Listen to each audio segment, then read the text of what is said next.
Hello, and welcome to the Choreolosophy Podcast.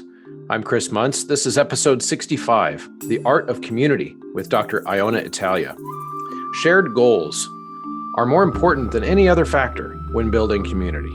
Not shared cultures, shared backgrounds, or shared talents. We just need to want the same things. Choirs are typically a natural breeding ground for this type of shared interest. In this episode, I compare notes with writer, podcast, and tango instructor, Dr. Iona Italia, on the ways we build community in our artistic spaces. She brings her experience living all over the world and participating in many cultures and the common threads in all of those efforts, while I just continue to notice more and more parallels to what we do in group singing. There is a little bit of something for everyone here, including my first E for explicit rating. Something about Iona just makes me want to take off my filter as well. So you kind of get two different episodes over the course of this conversation. We talk very much at the beginning about concepts around building community, what we think leads to that in both tango communities and in choral communities. And as you can see, as you will see when you listen, there's just lots of parallels between artistic communities that we might look very different on the outside, and one is singing and one is dancing, or many of us, of course, in the choir world know that we dance and sing.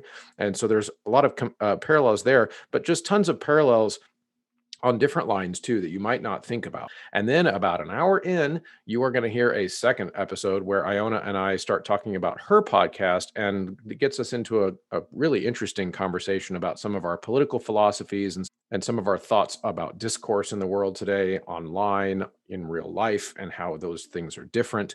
And I just think this was a really fascinating conversation, a little bit different type of a conversation than I've had so far. But again, I will credit that to Iona and her uniqueness, because you will hear probably within the first 10 minutes how interesting she is when she talks and she starts to explain things. She has a real way with words.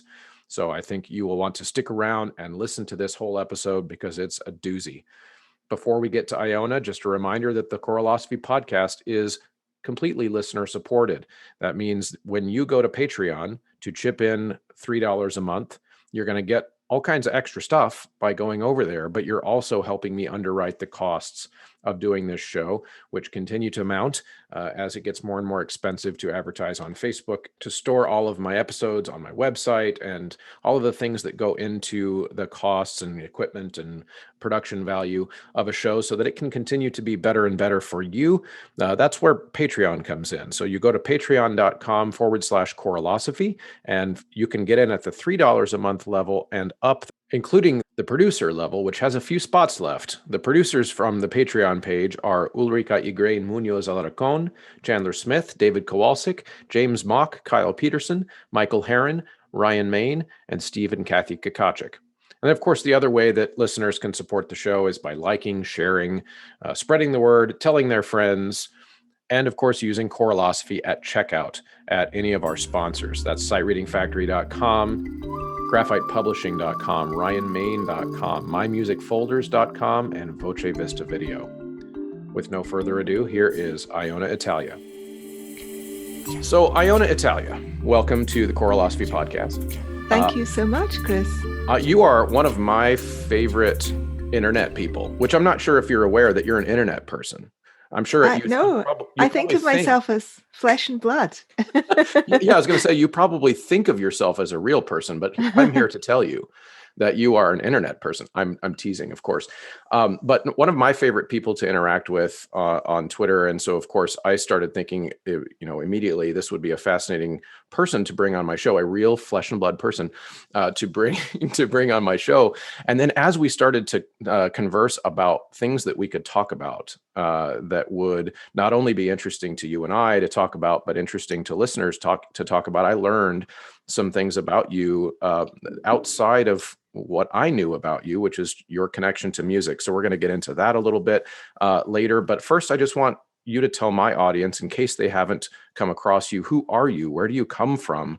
What do you do? Oh my God, these really difficult existential questions. Where do I come from? Well, once upon a time, there was an imbalance between positive and negative energy. So I I'm going to start right at the beginning. Well, I won't. Yes, right at the beginning. I was conceived in, I guess, the winter of 1968 in Pakistan, in Karachi, Pakistan. And I was born in Scotland 9 months later. My mother was Scottish and my father was Indian Parsi, and he moved to Pakistan in the 60s. And I shouldn't have started this. I shouldn't have started at this earlier stage. I guess skipping over some parts. I did my undergraduate degree and PhD in English literature, and my specialist topic was 18th century writers, particularly 18th century essayists. And I wrote a book which was published with Routledge University Press in 2005, which is called Anxious Employment, a title which has unfortunately become all too autobiographical. So be really careful what you call your first book, because it may have negative impacts on your life. Do not call it Everything Sucks or something like that. It may prove prophetic. I feel a bit superstitious right now, but it was about the profession, the kind of growing profession of journalism in the 18th century and how journalists saw and presented themselves. And I was an academic for 11 years.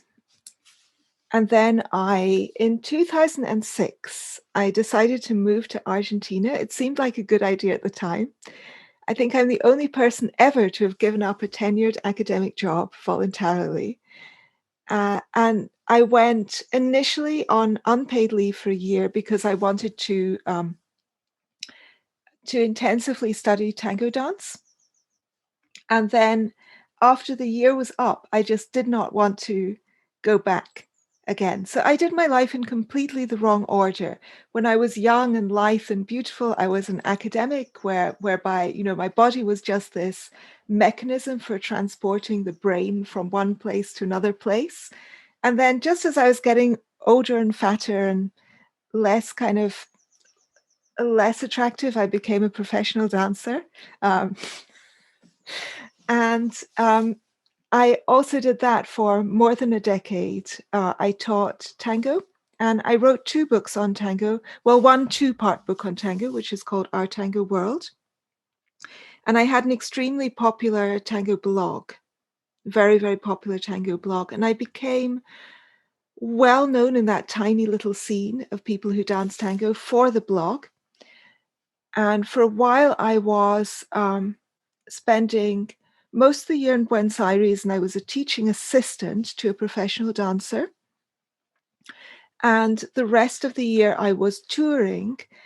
And on the strength of my blog, people would invite me to come and give readings from my tango writings and also teach. And I particularly taught music interpretation and music appreciation. And then in 2017, I had a second midlife crisis. We're going on for the third one now. One is never enough. And I decided it was time to go to India and reconnect with my Parsi roots. So I went and lived in India for 2 years, mostly in Bombay. And I lived in the gated Parsi community down in South Bombay. I will explain what Parsis are later if you like. Okay, yeah. And when I returned, I felt that, when I was in India, I could no longer make a living teaching tango. I did teach tango in India, and it was very fun and interesting to do that. But it's a vanishingly small group of people who dance tango in India. So I had to shift careers again. And I'd started doing translation and copy editing work, and also writing some articles for Ario magazine. And then Helen Pluckrose took over Ario magazine from its founder, Malhar Mali. That was in August of 2017. And she asked me to work as her copy editor. So that was making me a small amount, maybe a third of my income. And the rest of my income I was making from copy editing mostly and writing some articles myself. And On a freelance basis? on a freelance Yeah. basis, yeah. Okay. Mm-hmm. And I really enjoyed returning to the sort of world of reading and writing. And I also enjoyed the more cerebral, more intellectual, more kind of interactions with people that I had in India. India was an extraordinarily wonderful human experience for me. And so when I came back to Argentina, I just did not feel like working as dedicating my entire life to dance anymore. And I decided that I wanted to be in the heart of a more kind of intellectual environment, and I wanted to interact with more of the kinds of people with whom I was talking online in real life. Of course, that hasn't happened this year at all, but it is still the plan. And I decided that I wanted to divide my time between the UK and India, to go for a few months each year to India and spend the rest of the time back here in the UK, and reconnect with my old friends from university and be just in less of an intellectual backwater than where I was in Argentina. So I moved back here right before lockdown started, and I had the wonderful opportunity to live with friends of mine from college days. That's really an amazing story. And what I find interesting, and I'm sure the listener, as they hear your kind of story from the very beginning, and I appreciate that you started at conception, because sometimes we we don't like to talk about that about our parents, but yes, and we hear the diversity of environments that you've been in your life, which is one of the reasons that I think you're one of those really interesting people to listen to and to now talk to, is because one of the things that we frequently say uh, is, diversity among groups of people is important, which of course I agree with, but what's interesting about you is that you have diversity within your own single lifetime, in terms of who you've interacted with, what cultures you have connected with. What is that? What is that like? As tell a Midwestern white guy in the U.S. who only interacts with white people, what is that like? I'm um, being sarcastic. well, where are you in the Midwest? I'm in Kansas City. All right. I have been Right in to the middle. Kansas City. I've been to Kansas City. I like it here a lot. I had an extraordinary experience there, but I don't know if it's really relevant to your podcast. But in any case, as in addition to Pakistan, India, the UK, and Argentina, I have also lived in Sri Lanka and the US. I lived in St. Paul, Minnesota for 3 years, and Oh, I lived in Los Angeles for a year. And I also had a boyfriend in Los Angeles. I spent a lot of time there during my whole stay in the States. And I've also spent time in Singapore and Japan, and I've done a lot of traveling in between. So I have lived in a fair number of countries. Um, and what is it like? I think one of the things is that I am,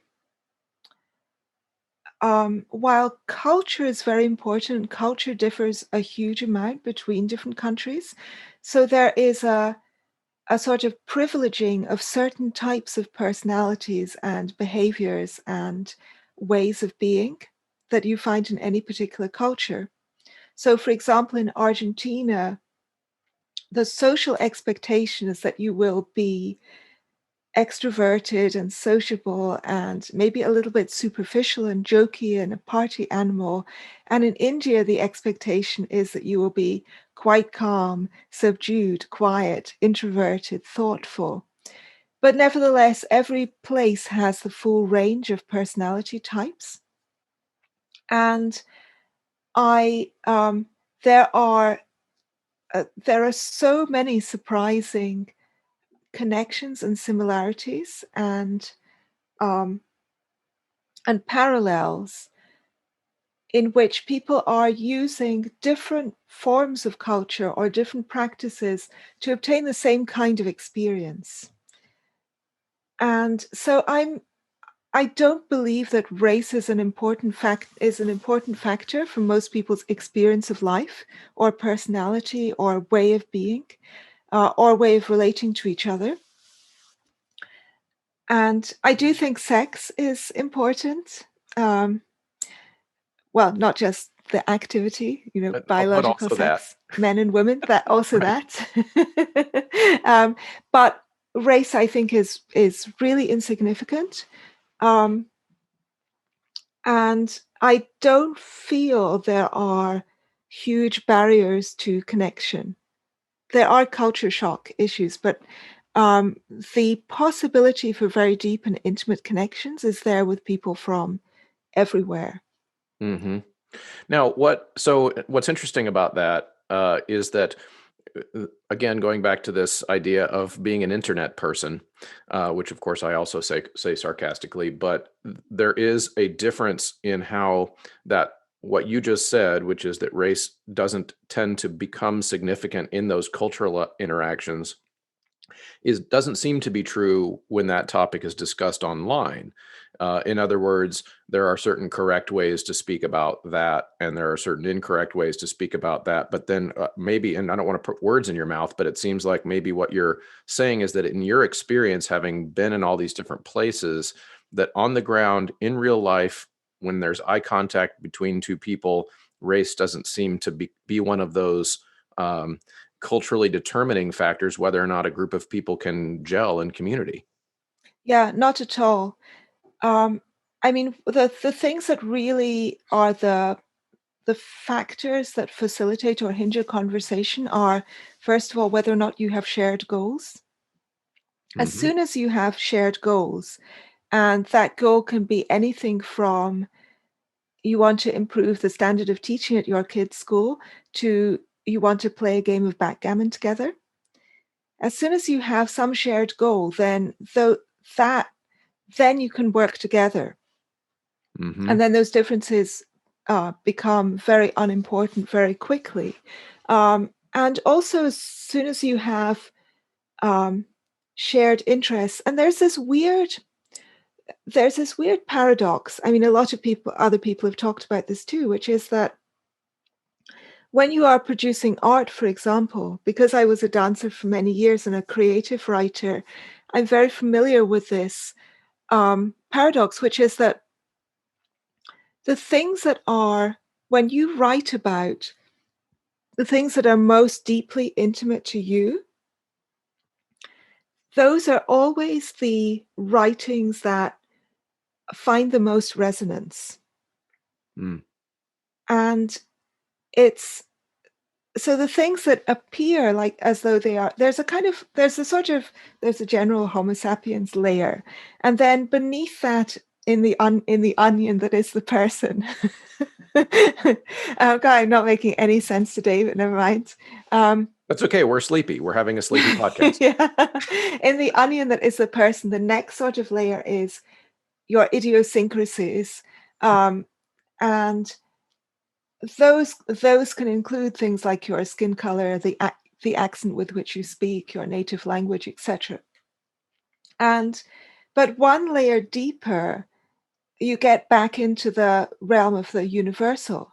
So there's really a kind of the idiosyncratic and the personal and the specific is kind of sandwiched between two layers of kind of universal things.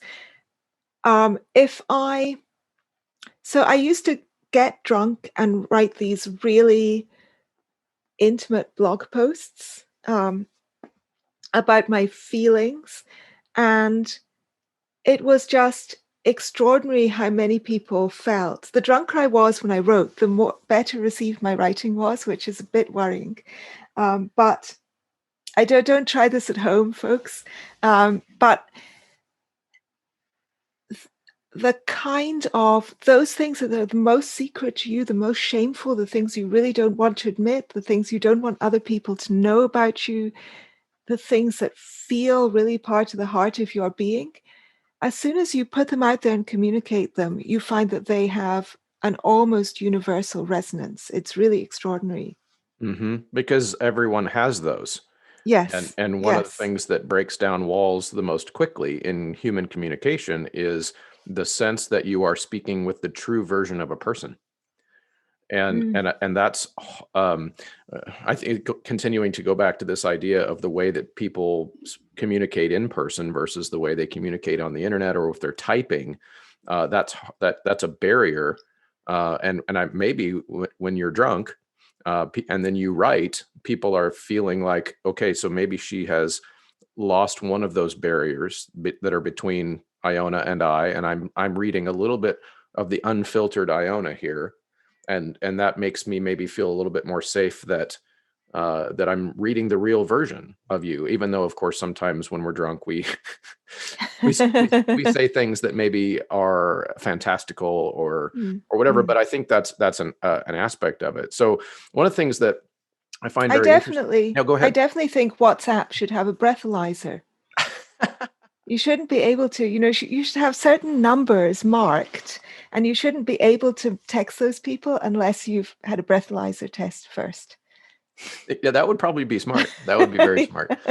So I have a couple of questions then from some of the things that you just said. Actually, one about Tango and what about what you just said, which is that I think, or I guess maybe a reaction would be a better way for me to phrase it, that when you said that shared goals are really more important than any of the other cultural factors in terms of creating community within a group of people. Of course, my job is to direct choirs, so I put humans together in a room, and we have to figure out how to have shared goals.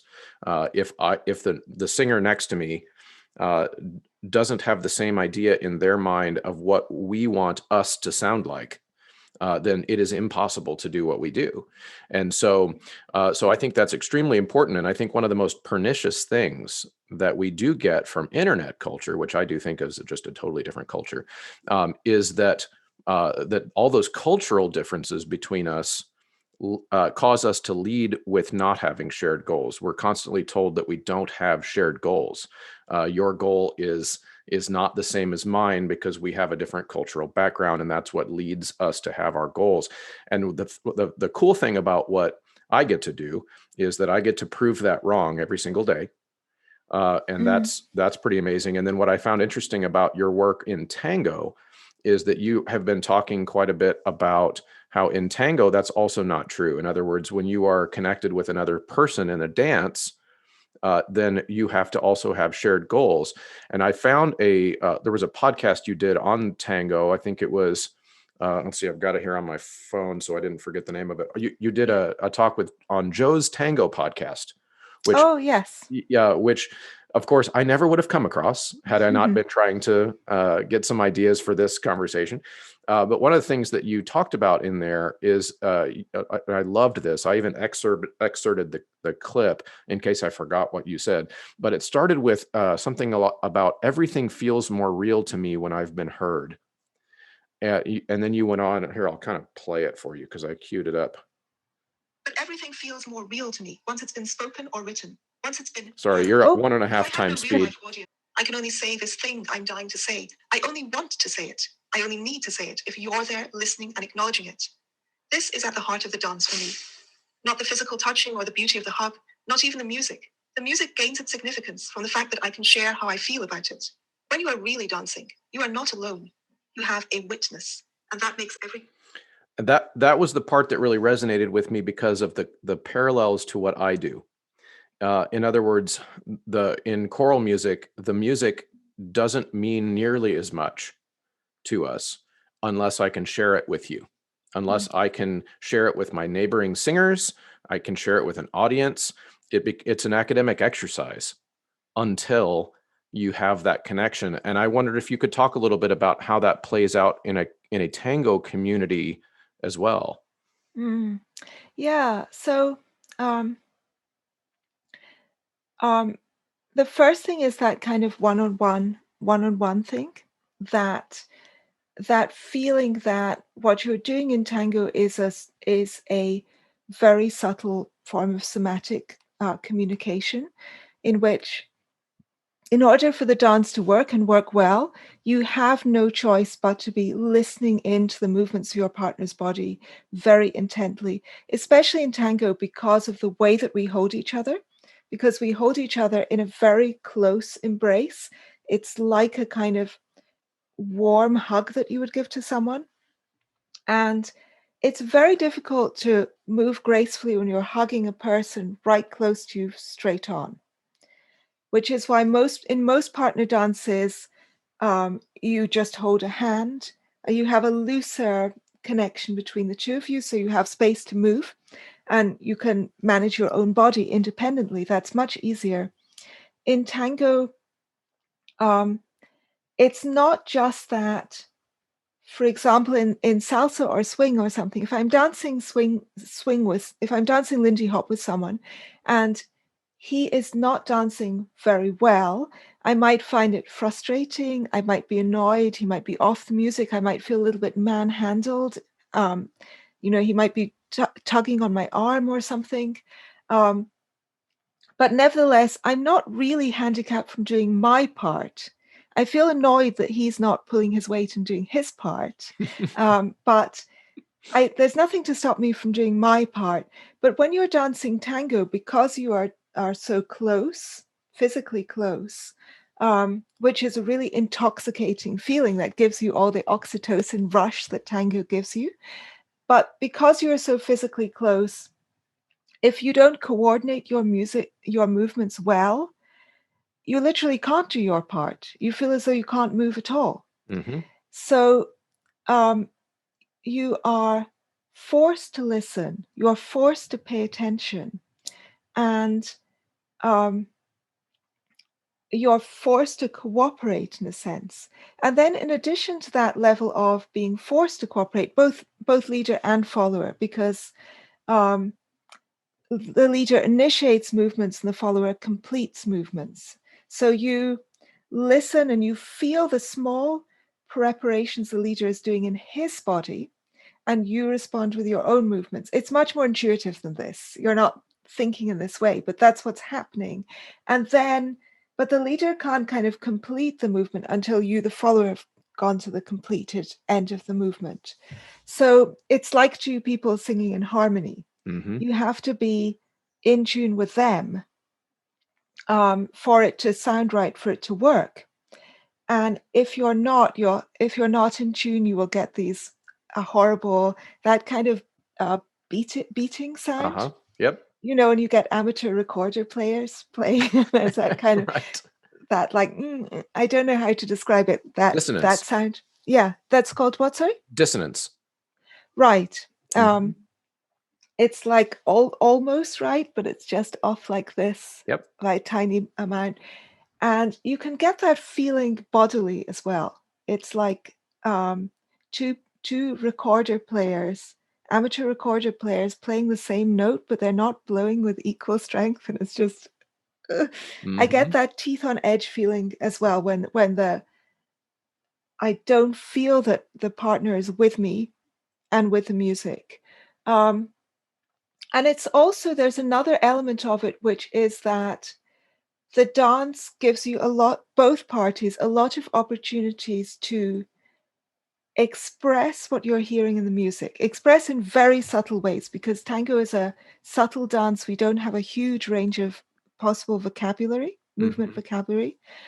But for example, when the beat changes from a 4/4 to a 3/3/2 pattern, which is something that happens frequently, usually only for a few bars, and you are walking on this 4/4 beat. I mean, just dancers walk on the 1 and 3. We think of everything in half speed to how musicians think of it, but you are walking on the 1 and 3, and then the 3/3/2 comes, and you just both need to feel it, know it's coming. And music is nicely and helpfully repetitious always. Things are always said twice. So if you missed it the first time, it's coming up again in a minute. And you just you can't lead, or you can't exactly lead and follow that. You have to just together go to it. And it's like, oh, look, we both noticed this. It's like you're both laughing at a joke together.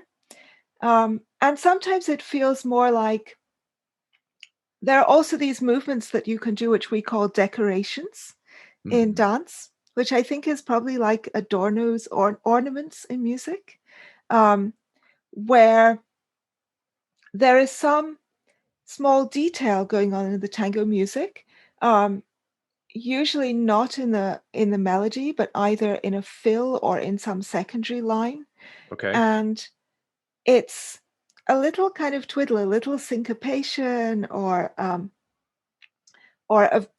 violin um, violin improvisation, which is quite common in tango too. Mhm. Everyone else is fully scored, and the violin is improvising something over the top, the first violin, and you it's too small and too kind of deeply buried in there to really lead and follow to it, because leading and following, you have to do the obvious thing, because you can't talk to each other and say, let's dance to this tiny little violin thing happening here. Mhm. So you have to be a little bit kind of captain obvious, but you as a woman can use your free foot to indicate those things. So you feel, say, a triplet coming, and you can make your partner feel you tap just the simplest thing, just tapping the floor to the triplet. And it feels like you are on a walk together, on a hike, out in nature, and you spot this beautiful bird, but you need to be quiet because the bird will fly away if you say anything. So you're just kind of grabbing, squeezing their hand, like, look, don't miss this. Um, so there's a lot of that kind of sensation of communication, um, that is communication through how you feel and respond to the music and what you notice in the music. Mhm. And that really feels, yeah, that is part of what feels like the witnessing thing to me. Right. Um, A when you validation, like, your experience is being validated by sharing those little subliminal communications. Right, exactly. Mhm. And it makes it feel, I think that people who aren't familiar with tango and have only seen really horrible, like, um, caricatured, stagey versions, which most people would never dance that way, think of it as a kind of almost dominance, like the man is bending the woman to his will. But um, although you are suggesting things to each other, um, all of the kind of suggestions and movements have to come from what is within the music. Otherwise, if you tap the floor 3 times and there's no triplet there, you just seem like a mad woman. And you're just blethering on and people will stop listening. So you have a chance to be listened to, and you also have to be selective about what you say. Your movement has to make sense to what is sounding in the music. So that was a very long answer, and I don't know No, if it answered what you were no, it's wanting it's to say. actually so it's fantastic because I was not wanting to interrupt you because the whole time I'm sitting there thinking with almost everything that you said is a direct metaphor to what singing in a choir is. You know, it, of course, we do it exclusively with our voice, and most choir people would get quite offended if somebody grabbed onto the other, physically.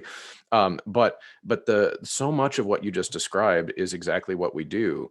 In other words, I'll take one of those last things you said and draw a direct metaphor. If I'm singing, let's say with a group of 12 people, right? I cannot simply sing within my own self thinking only about what I'm doing. Every tiny little motion of even my lips moving a millimeter, my tongue moving a centimeter forward or a centimeter backward, or anything else will change whether or not I'm able to be sympathetic with the other people in the room. And so people who are really good ensemble singers are constantly being forced to make eye contact, make to listen, You're using the metaphor of that, listening through the physical, almost the noises of a tapped foot, or the noises of the bodies brushing together, and how that connects with the actual music that's being played in a choir. It's very similar. It is a dance. In fact, some of the best choral musicians I've ever come across have tried to make that connection for decades, which is that a choir is a dance. We're just doing it with our face and our mouth, and there's quite a few choirs will actually move physically when they sing. But it's quite interesting. And I was also hearing some of the things that you had said in some of these podcasts where you talked about the tango, as referencing the tango scene also. So beyond just the one-on-one connection, there are these social groups that come together to dance tango. How does that work? Mm. And if a person wants to try dancing tango, how do you get into that scene? Right. I mean, if you want to try dancing, you have to. Tango does have a quite steep learning curve at first. You Mm-hmm. can't just get out on the floor and sort of wing it, which you probably could. You could with quite a lot of other partner dances, at least at the very early stages. Um, in tango, you're really not going to be able to do that. So you have to begin with lessons. And then most people Kind of take like at what least. choir? Kind of like choir. You've got to know how to sing. Yeah, Yeah. yeah, Mm-hmm. yeah. I used to sing in a choir actually as an undergraduate at Cambridge. Oh, cool. Um, yeah, a long time ago. Um, but it's yeah, you have to start with lessons and with a certain degree. You need a certain degree of competence before you can go out and dance socially. Because when you're dancing socially, you'll have other things to worry about, particularly for leaders, the floor craft. You want to not be bumping into other people. And so there's a degree of kind of control over the body that you're going to need. Um, and um, so in many cities in the world, if you just look up Argentine tango, if you look up Argentine tango in Kansas City, I have actually danced tango in Kansas City, so I know there is or was. I'm sure there still is a tango group. And then you can find out when they have classes and when they have events. They're called milongas, the tango events. Um, the the the place where there are the most, I mean, there are certain places which have a lot more, a much more developed tango scene than others. Mm-hmm. And of course, Buenos Aires has the most developed scene. Not right now, it's complete lockdown. For more than a year, there's been no dancing. Um, but also in Seoul, there's a big scene. In New York, there's a big scene. It's not as nice as the Seoul and Buenos Aires scenes. None of the American scenes are really as pleasant. Mm-hmm. The best American scene is in San Francisco. So if you become really serious about dancing tango, from you'll be moving from Kansas City down to the Bay Area so that you can get your proper fix, because that is definitely the Bay Area is definitely the best place to dance in the US. Interesting. Um, Sorry to I interrupt. Sorry. Yeah, So could you tell? Sorry, too no, it's much okay. detail. No, it's okay. So once you've found a scene, and this is the part I'm really the most Mm. interested in, is socially, what is that like? In other words, does that become, does that tend to be where friendships develop? Is it truly a social scene, or is it just let's show up and dance and then go home? It depends on the size. So I think of there as being tango scenes and tango communities. And the difference between a scene and a community is simply size. So in Buenos Aires, it's huge, and therefore you show up and dance. But of course, since people tend to have their particular milongas that they go to on particular days of the week, and they show up there week after week for years and years, it begins to feel more like a home. But there's not that much talking that goes on. You're mostly there to dance. Um, so, um, and it depends on the event. There are some that have a much more casual kind of party feel where people go to hang out with their friends and do some dancing. And there are others that are very serious. You're shown to your set seat and you sit there. And we invite each other to dance via eye contact and a mime. So you then look around the room. You find, for example, the man you want to dance with, and you look at him and you wait for somebody, I mean, it can be either party actually, to make a small, usually the man, to make a small signal. And then you agree, or you just let your eyes drift elsewhere if you know it was a Interesting. mistake and you actually don't want to dance with him. Uh-huh. So, and then you meet in the middle of the dance floor, you dance, and afterwards you go back to your seats. So So some of them have this. is that all learned just by watching other people? Does someone explain this to you at a class prior? How does that Yeah, work? usually it's explained and taught. Ah, interesting. But you can also learn it from observing, Uh-huh. and they often have codes of behavior printed out.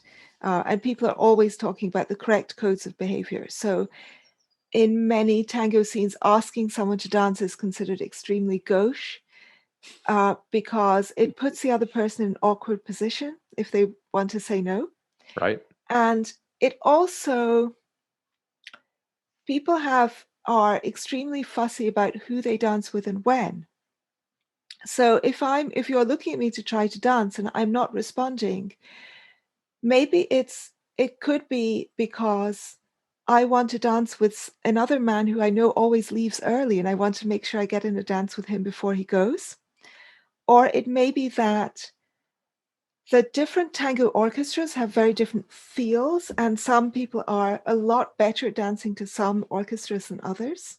So it may be that I don't want to dance with you to this very playful music because you are not that playful, but I would like to dance to you to a more dramatic music because I feel you have a lot of passion in your dance. Uh-huh. Or maybe you are not so skilled and I would rather dance to you to simpler music, the earlier music from the 1930s, which is easier to dance with and dance to. Um, or maybe you are my absolute favorite dream partner. And therefore, because people tend to dance with each other only once over the course of an evening for a set of 4 dances, which is about 12 to 15 minutes. So maybe you are my absolute dream partner, and therefore I'm waiting for my favorite music of all to try to dance with you. Uh-huh. So there's all these kinds of reasons. Or maybe, my girlfriend or boyfriend is jealous. And they're there this evening. So I won't be able to dance with you until next time when they're not there. Um, there are a lot of calculations going through people's minds, and it all happens very fast. And it's also a very efficient way of, when you have a crowded room of people and you want to spend as little time as possible finding partners, asking and doing all of that rigmarole, and as much time as possible going out quickly out onto the floor, Mm-hmm. then it's very efficient to just sit people around the edge and use the eye contact. That makes a lot of sense, but it's really interesting to just pick because I've never been in that environment. I'm thinking in vocal music and group singing. One of the things that also happens is that uh, singers, as they become more technically proficient and accomplished and professional, also kind of become more choosy and picky and kind of snobby about who they will sing with. Yeah, yeah. And it could even be, I don't want to sing for that director because I'm more comfortable singing in certain style, and I know he's going to ask me to do this other style, or maybe there's a genre that I feel more comfortable with, or maybe there's just a personality problem where I don't want to sing with that person. Is that something you see in tango too, where like the really good dancers kind of get snobby and they only want to dance with other really good dancers? Absolutely. And Mhm. I think it's very valid. I mean, I think it happens in every skill. My boyfriend plays chess. He doesn't want to play chess with me because, if the game will be over in 4 minutes, Right. it's not interesting. Um, and I mean, in singing, I experienced that. I experienced that too. I've got to the stage now where I feel I wouldn't want to be in any choir that would allow me to join the choir. I've heard that before from other people. That's interesting. um, because they would have to be pretty terrible if they were willing to take me, and I don't want to sing with a terrible choir. My best friend, who is a professional musician, he does not want he does not want me to sing around him, really. Whereas other people who are more relaxed don't mind, because I really like singing, but I'm not that good. And the thing in tango, this might relate back to the identities again, because in tango, your race, nationality, skin color, even age, for women at least, age and looks. Men are a little more fixated on looks, but for women, your looks, your age don't matter at all, and definitely your nationality, ethnicity, skin color, none of those things. No one gives a fuck, because sorry, I don't know if I can say fuck on this podcast. It's okay. Mostly people who listen are grown-ups. It's all right. Yes. Okay. And I think children can also hear the word fuck. I mean, it's what they want is a blissful experience on the floor. And because you are holding the person so close, and you have not a great deal of kind of complete independence of movement. You do have to do your own movement. You're not pushing, pulling, or carrying each other, but you're dependent on the other person doing their part well or reasonably competently. And you're also really close to them, like your face is touching their face. And we usually dance for 12 to 15 minutes at a time with the same person. So as a result, people are quite choosy about who they want to dance with. And if you are dancing with someone who is a bad dancer, it can be physically uncomfortable. Actually, being a dance teacher was not good for my body. I had a lot of backaches and other problems because I was dancing with many beginner men, teaching many beginner men who were hurting me, basically. And then also, if the person is not, their musicality is more important than technique. There's no doubt about it. So if the person is a bit uncomfortable to dance with and a bit kind of wobbly, and it's not, the moves don't feel as smooth and effortless and beautiful as they can feel, but nevertheless you have the sense that they are deeply connected to the music, then that is an enjoyable experience. Vice versa, the person's technique is extremely slick, but you don't feel that they're just kind of walking through in the pulse and putting a pause at the end of the phrase, and there's kind of nothing else to it. There's no like flavor to it. That just feels incredibly empty. It's like acrobatics. And that's when women in particular will say, this man is deaf, is a criticism you hear very often. I'm not dancing with him. Es sordo, he's deaf. And that just feels, when that happens to me, I'm just kind of mentally counting down the seconds for this thing to be over. Yeah, I can identify with that experience in group singing as well. It's interesting. It's just so fascinating to me. Okay, so I have another question now about some of these dynamics, because one of the stereotypes in my world is how frequently people who sing in a choir together at some point along the way will create romances, fall in love, get married. I met my wife singing in a choir. And it's almost a joke to us of how frequently that happens. And what's interesting to me about the tango situation and the tango scene that you're describing is my personal experience with dance has only been, the only reason I ever would have danced was some kind of sexual connection with a woman or social situation where I'm either hoping to date her or and so what I'm assuming in the tango scene is that you would obviously dance with people who aren't a romantic interest to you, but does that also lead to sexual connection because of the intimacy of that act in a very similar way that singing together sometimes causes us to connect emotionally, and then that leads to other romantic connections later? Is that something you see? Yes. So just like singing, it needn't lead to a romantic connection. Right. I mean, we hold each other in an embrace, which is the same embrace that you use with a new lover. And it's much more intimate actually than dances like merengue, where you have groin to groin contact. In tango, you very rarely have, you don't have a groin contact, but that feels just more romantic, because when you're meeting a new person, you don't go up and grind your groin against them. I highly recommend not doing this. Speak for yourself, Iona. We don't want too many lawsuits happening. You go up and you place your face close to their face to hold them, kiss them, and you hold their hand. And this is exactly the same kind of thing that you do in tango. But of course, there are many other ways to hug a person, to very warmly hug a person. Um, it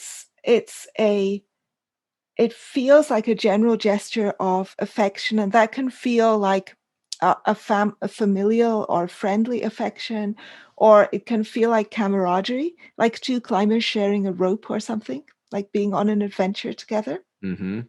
So it needn't feel romantic, but it often does. And I think that it's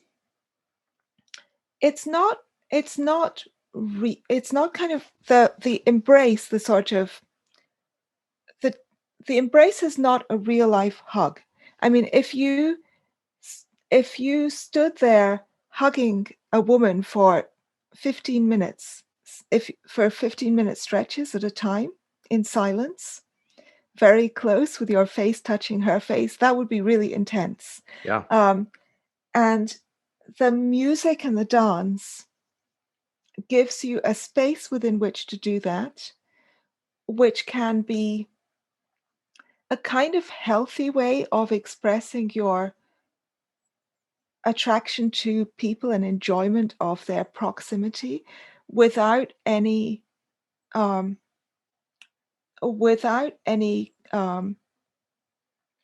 pre-commitments, and with plausible deniability. So it can have that sensation. It's also the plausible deniability also, of course, comes from the fact that you don't necessarily dance with a person in order to embrace them. You might also embrace them in order to dance. You really like this music. This person is a very skilled dancer. You don't find this person attractive at all, but you really want to dance with them. So because there is always the ambiguity of which it is, that provides you with freedom. And it provides you with a kind of guilt-free way of just feeling sort of quasi-sexually close to many people, in a way that I think is healthy, because there's nothing riding on it, usually nothing riding on it. But it is also, I mean, the professional dance scene is the most volatile and turbulent. Actually, when I told this to my shrink, I said turbulent. He said, "Do you mean slutty?" So I guess I do mean slutty. It's the most slutty scene I have experienced ever, in that there are people's relationships have a very high degree of churn, and I think it's rather similar to actors. So dancing with someone is like it's like playing Romeo and Juliet in a play. Mm-hmm. And it's sort of similar in a sense that you're not necessarily, your Romeo is not necessarily a man you are in love with or have a crush on, but it's sort of kind of whoever the director has cast in the role, in a sense. Mm-hmm. And you're speaking the lines, so you're going through the motions, and you're creating a simulacrum, a kind of reminiscence of the sort of the movements of intimacy, the postures of intimacy. Yeah, you read But my it's mind. You read my mind. That was what I was about to interject, was the simulacrum, or you're simulating those intimate acts, and yeah, so it causes in our mind to think about what would this be like. And it yeah, reminds you. uh-huh. It's not the thing itself, it reminds you of the thing. Yep. And As a result, just as actors notoriously are always falling in love on set, it both is real and it isn't real. And it's I've actually written a piece about it. In fact, would you like me to read a piece? Sure. Here we go. So I'm describing here my long-term dance partner in Buenos Aires. And at this point, we were both in relationships with other people, not with each other. And I call him, I don't know if this comes up in this piece, but I call him the slow Semite. So I gave people pseudonyms for my blog, and I called him the slow Semite. He's Israeli, and he's very fond of dancing in a really luxuriously leisurely manner. So it's called Dancing with My Girlfriend's Boyfriend. I'm going to skip the first part and start about a third of the way through. I've spent most of my adult life in long-term relationships, and my boyfriends have always had their own connections with others, their tennis opponents, their drinking buddies, their female best friends, their pianist accompanists, their favorite dance partners. So no, I don't feel guilty at all that right now when I happen to be single, I dance with so many other women's boyfriends, husbands, and lovers. Tango is a way of communicating with, collaborating with someone else. But is it really more intimate, more sexual than other ways, such as playing sport, singing in a choir, having heated debates, co-authoring a book? Because it is by nature a coupled activity, or because it involves physical contact? Perhaps to some degree, but not so much that it makes sense to shut out others, to try to corral and control and restrict your partner, unless you both agree that you want to only dance with each other, a rare occurrence in my experience. The tango embrace is a very unusual thing. It mimics the appearance of real-life affection.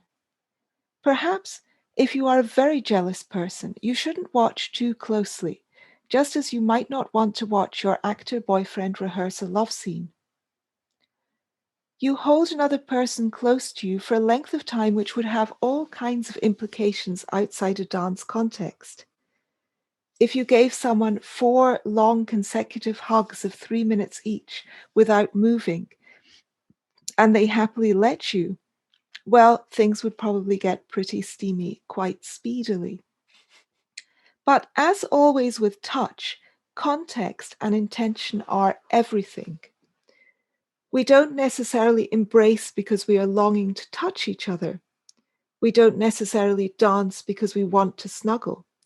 It feels snuggly at times. It feels sensual. But that's the nature of the dance. It's not personal. Our intention, our wish, is to dance. The focus is not on us. We are not a couple, meaning my dance partner and I. And we certainly wouldn't hug each other for 3 minutes at a time in any other situation. Tango is a liminal space between sex and art, but almost always situated deep within art's side of that boundary. Its relationship to the sensual often feels less like raw attraction and more like an allusion to romance. You feel like a student actress reciting Juliet's lines to whoever the director happens to have cast, than like a happy girlfriend walking hand in hand along the beach with your lover. The sensuality, the intimacy isn't fake, but it isn't real either. Which is why I can dance in close embrace with other women with great enjoyment, but cannot have sex with them. Which is why a friend of mine guiltlessly dances with his sister. Which is why most people are monogamous in their love lives, but dance with a wide variety of people at the milonga. We need the bumper sticker that says, tango dancers do it all night long, changing partners every 15 minutes. Sublimated into art, we can take something that is usually exclusive and without getting rid of all its eroticism, transform it into something that can be widely shared. It's a magical mutation, a midwinter night's dream, a topsy-turvy approach, A land of lavender's blue, lavender's green. If you are king, then I will be queen. I'm not threatened by this when I'm in a couple, and I'm not guilty about it when I'm not. It's subtle, hard to explain to non-dancers, but fundamentally both innocent and deeply life-enriching. Wow, Okay, it's beautiful. That's beautiful. thank you. And I'm thinking again, continuing to think about this from the art perspective of, that is what art does for us more broadly too, beyond just the dance, beyond tango, beyond choral music, beyond any other specific genre of art. It allows us to put ourselves in situations as a simulacrum, and almost like different jackets in our wardrobe. It allows us to try on those emotions, try on those Mm, scenarios, try on those philosophies, and maybe then we take it off and we go do something else. In choral music, of course, we have the addition of poetry with the music, and so it allows us to try on the ideas of Keats, and then take off that jacket and try on some Shakespeare, and mm. then some of the different themes that might be discussed there. And so I think it's just a beautiful thing, and it's one of the things that I find the most interesting about being an artist, is that I don't have to um, keep that jacket on forever. I can take it off and put it back on, almost like being a chameleon. And so there's just so many interesting parallels there. And your writing, of course, is beautiful. If anyone who hasn't had a chance to read Iona's writing just needs to go seek it out and find Thank you. it. Which Thank is, you. I really mean that. I think it's always, I don't really care what you're talking about. I just find it interesting. Oh, And that has thank you to, so much. well, it has to do with the way you think of words and the way you conceive of language. And of course, that would be a totally different podcast. We could probably do a whole a whole conversation on that. But so I really appreciate that, and I'm really glad you read that. Before we go today, would you please tell us a little bit, because I really think, again, my listeners should seek out your writing, but also should go check out your podcast. Could you tell us a little bit about Two for Tea and what you do there and why someone should listen to it? Yes, sure. So, I have a weekly podcast, and it is paywalled. So to listen to full episodes, you need to sign up to the Patreon. It's very inexpensive. I mean, you can sign up from $1 a week, $1 a month rates onwards. Hmm. So it's 25 cents per podcast. But I want to get people kind of on board, and it's I basically, um, I'm about to be taking over as the editor-in-chief of Ario magazine on the 4th of May. So it's going to become the podcast of the magazine. But nevertheless, it's a podcast where I talk to whoever I want on whatever topic seems interesting to me. Uh-huh. Um, and I have so I have talked to philosophers like Jonathan Haidt, Jonathan Rauch. Um, I've talked to free speech advocates like Keith Whittington, Greg Lukianoff. Um, I've talked to novelists like Ewan Morrison, Rebecca Christiansen. I'm about to interview Ashok Chris on the art of Indian cookery.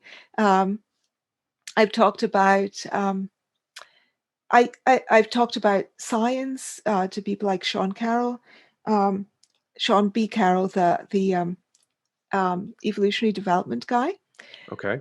and I've talked quite a lot about evolutionary biology on the podcast, and also about politics, about things like the political situation in Malaysia was one episode, and I talked to Amy Alcon, who is a relationships kind of guru.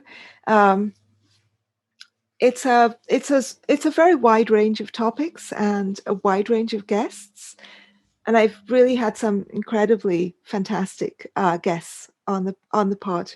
Um, I agree. so, I can vouch for that. I love listening.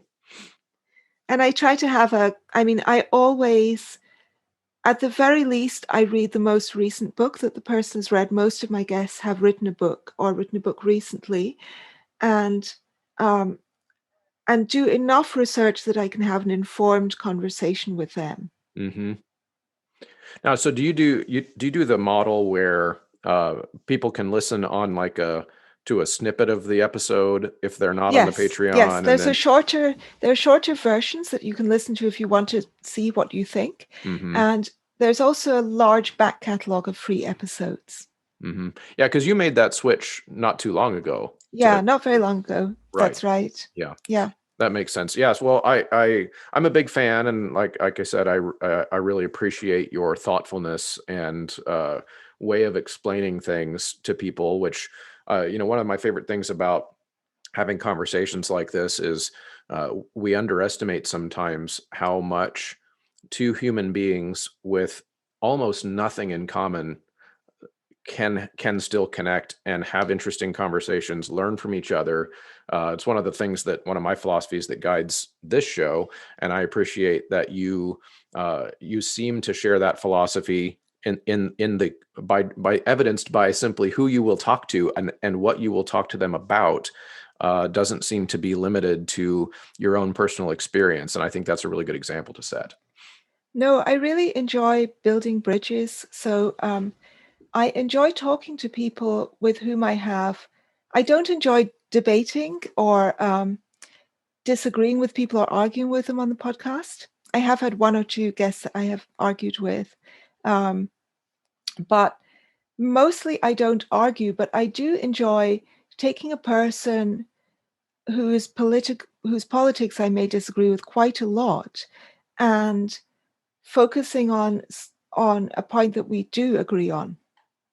Mm-hmm. And I think I've become very good over the years at doing that. I think that of the people who are in the kind of ferociously anti-SJW, anti-woke kind of corner of life, which I am definitely not a fan of social justice politics and ideology, I think I probably have, I'm one of the people with the most kind of the largest number of woke friends, because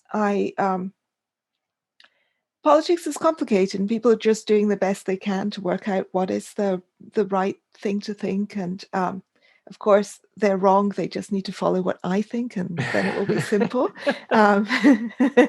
But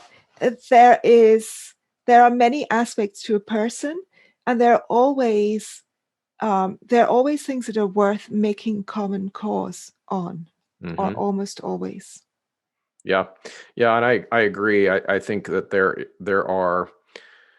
there's so much room to be able to acknowledge I guess you use the example of woke versus anti-woke. And that's something I actually talk about because in the choir world, we are very sensitive to that, probably due to the fact that we are largely educators who are very politically monolithic, across the planet. Yeah. If Sadly, yeah, you're monoliths are not good. right, if you're an educator, you can almost be predicted down to 20 or 30 different political opinions, and we all share them. And I'm weird because I disagree with everyone about everything. Like that's just, I don't care which side you're on. I disagree. I can tell you ahead of time, I disagree, because I like to think about things like one of my biases is that if I see lots of people starting to all share the same opinion about something, I immediately become suspicious. That like what type of feedback loop is happening, causing everyone to see this super complicated thing all in the same way. Because to me, that's not natural. That doesn't happen in nature. It's something that's being imposed upon us. So I like to think about those types of things as, I'm going to acknowledge that if you're a social justice advocate, that those things that you're concerned about are worthy of concern. And I'm willing to have that conversation with you. I might not agree with how you choose to solve that issue or how you would choose to address that issue, or maybe I just want to suggest a different way to talk about it. So for me, I'm more interested in the rhetoric of it. I think sometimes the rhetoric causes us to disagree about things that we wouldn't otherwise disagree about if we just talked about it. Yeah, absolutely. Hmm. I'm very much a universal liberal humanist, and I used to think that the liberal part was the most important, or the humanist part, and now I increasingly think the important thing is the universal part. And I was using the three layers of an onion metaphor, but there are also three kind of lenses, I think, through which to see things. And there is the astronaut's eye view, the blue and green, all these like little creatures trying to live on this blue and green marble brushing through space. Hmm. And there is the close-up individual view um, of the person before you in all of their complexity. And um, I think that those two views can both give you a very clear understanding. It's the middle view, which is where you're not looking at humans anymore, you're looking at groups, and groups are an abstraction. And you are therefore fitting your own kind of stencil of group expectations over the top of the people. Hmm. That's when you really can't see the trees for the forest. Um, Yeah. Yep. Yeah, I have an episode actually of called "Seeing the Forest for the Trees," where I go into quite a bit of detail explaining how forests don't exist. And the analogy, of course, is very similar here, where um, again, I acknowledge when people try to talk about group aggregate data about a social problem, and that social aggregation does tell us important things. Like, we should want to know if a group is being disadvantaged over time and in certain places, and that kind of thing. I think we want to know that, but the problem is it doesn't tell you anything at all about the individual person you're looking at and talking to. And mm, that's where people go wrong, is they think that because they know something about a big group's situation, that they know something interesting at all about the person, the individual that they're talking to. And if we could figure out a way to just to keep those things separate in our minds, then I think a lot of, again, it's rhetorical. That if I want to have this conversation with you about this topic, can't I just say, "Oh, I'm just talking about group averages right now." Oh, okay, yeah, okay. So group averages, yeah, we're going to talk about that. Oh, but now I'm going to talk about how my experience doesn't fit with that. Yet people bristle mm, when you try to mm. separate those things, and it's bizarre to me. Yes, it's very bizarre. It's very dulling of empathy. Hmm. I mean, I think the notion of privilege is very dulling of empathy. I mean, discrimination is I think the right way to frame it is to think about removing discrimination. Because as soon as you begin to think of a person as privileged, you lose sight of the human, because the human involves suffering. I mean, we all, well, with luck, touching wood, we all grow old, we die, we get ill, we die, we see our loved ones die. It's um, even people who are extraordinarily wealthy and prosperous have suffering in their lives. That is the human condition. And to sort of say, well, this person has this label slapped on them, which is privilege, and therefore it's invulnerability, is very, um, I find it very dehumanizing and simplistic. Yeah, I mean, we're all gonna die, shit our pants, and then rot. So ultimately, uh, Well, I'm not going to rot because I'm a Zoroastrian. I want to be eaten by vultures after death. really, is that Yes. in a literal sense? Sorry? In a Literally, literal sense? yes, yes, yes. Oh, how do you arrange that? Do you have to hire the vultures? Um, well, you need to die in Bombay, which is a little inconvenient, but I'm gonna get on a plane when I feel it's uh, that at that stage. And the bodies are laid out in a tower of silence to be eaten by vultures. Um, so you return to the cycle of nature, um, Interesting. soaring up to the heavens in the bodies of birds, in Wow. stomachs of birds. It's a Wow. very beautiful, I think it's actually a very beautiful tradition. But Yeah, I mean, I've just never heard that before. That's interesting. I've heard you say that you're Zoroastrian before, but I've never heard that part of it before. So that's really interesting. Iona, I could probably talk to you all day, but this has been really fun. I appreciate you being open and vulnerable about all of these things, as I think that tends to make the most interesting types of conversations. And I knew you would, because I've heard enough stuff that you've talked about that you don't have much of a filter on the internet, which I really appreciate. Yeah, no, I really don't have a filter. Yeah, and that's admirable. And I think what's interesting too about that, and on our way out, is I just think that uh, people do tend, we talked about this almost right when we signed in, was that people tend to gravitate towards what they see as the authentic version of a person. And that's one of the, as a podcaster, and I've been doing this, you've been doing it longer than I have. I'm only about 2 years into this. And probably the most common positive type of feedback that I get from the show that I do is that it doesn't seem like, people will tell me that it doesn't seem like you're putting on a show. It's just two people having a talk, like just talking. And the fact that so many people give me that feedback, almost like, I'm glad, but it worries me in the sense that indicates that we're starving for that. That humans seem to have to go seek that out because it's not part of our everyday life anymore. Yeah, I really resist the corporatization of the whole of life. It's one of the reasons why I am so against the kind of cancel culture thing, is that I think you need a space to be yourself, to think aloud, to play with ideas that might turn out to be bad ideas. And to not, as they say on Twitter, have to read the room. It's not everything is about branding. You should be allowed to say, fuck the room. I want to say what I actually think and feel. And I might be wrong, and therefore it can be corrected as we go along. But those kinds of freedoms are very important. Otherwise, it's all just slick corporate kind of advertising, and that's so empty. Right. Absolutely. Well, Iona, I appreciate your time. I'm going to go and coach my son's baseball team today.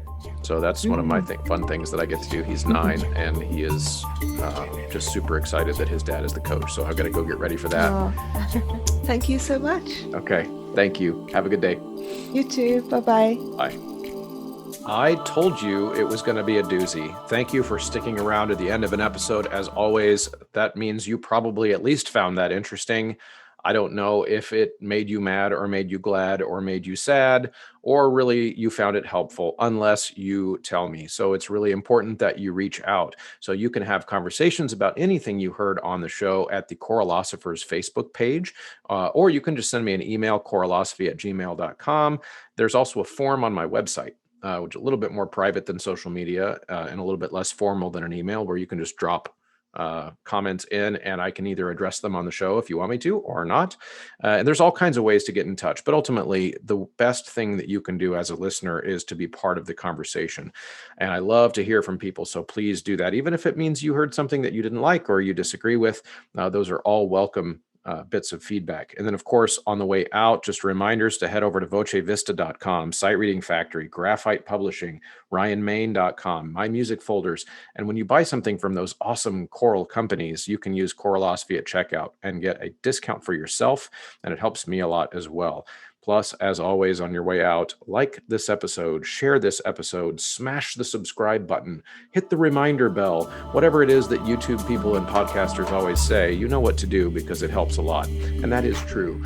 We all say it, all of us podcasters and YouTube people, because it's real. It makes a huge difference. Thanks a lot. See you guys later.